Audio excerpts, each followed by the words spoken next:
So, why aren't some people confident?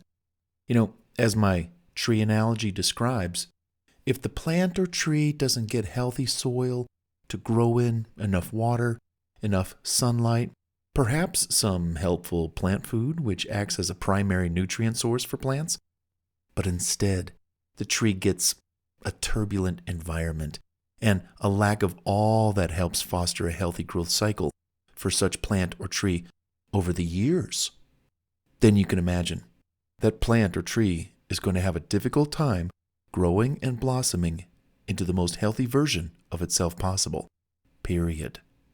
The same goes with humans. Specifically, humans with low self-esteem, self-worth, or self-confidence may have suffered from the following that I'm about to describe, if not a combination of one or more of these situations.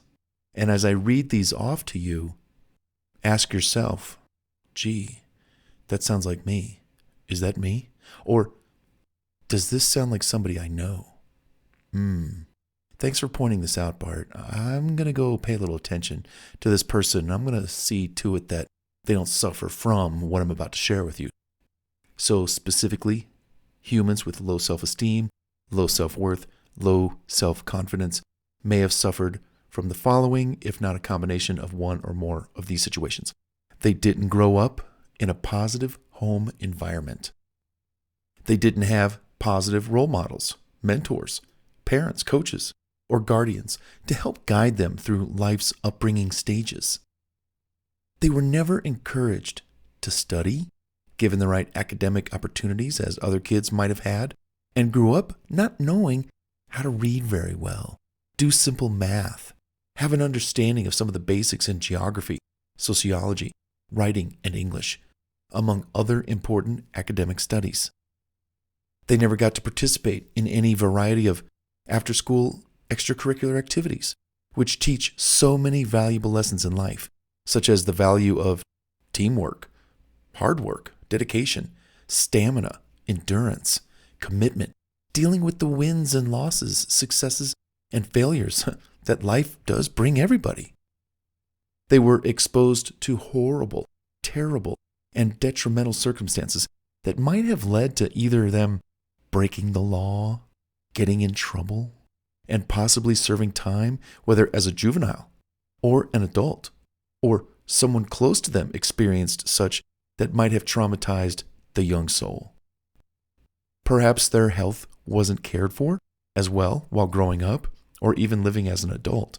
Malnutrition, poor eating habits, and other health issues such as obesity, anorexia, diabetes, etc., have set in and taken their toll on their overall self-confidence and how they see themselves, body image, stuff like that. Exposure to abuse of any kind, verbal, emotional, mental, physical, or sexual, not good under any circumstances.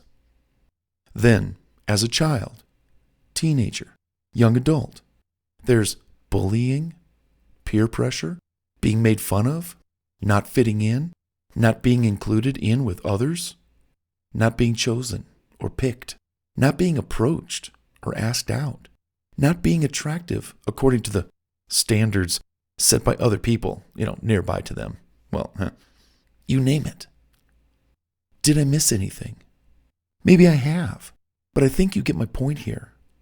So many things, words, circumstances, elements, a lack of, too much of, and the negative events in one's life can contribute to a stunted growth when it comes to developing one's own confidence through the years.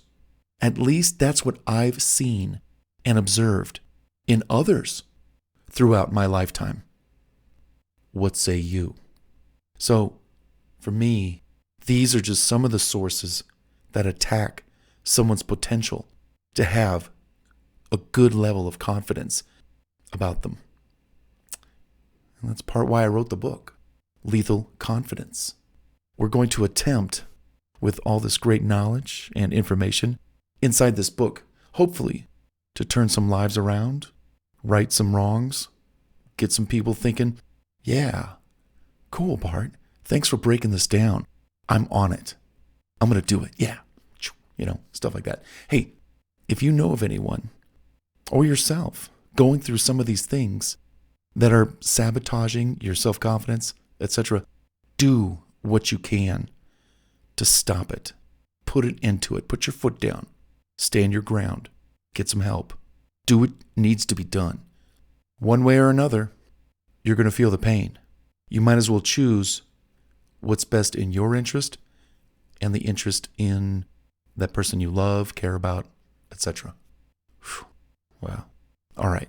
Let's tune into the next audio in this part 2 series. Why aren't some people confident?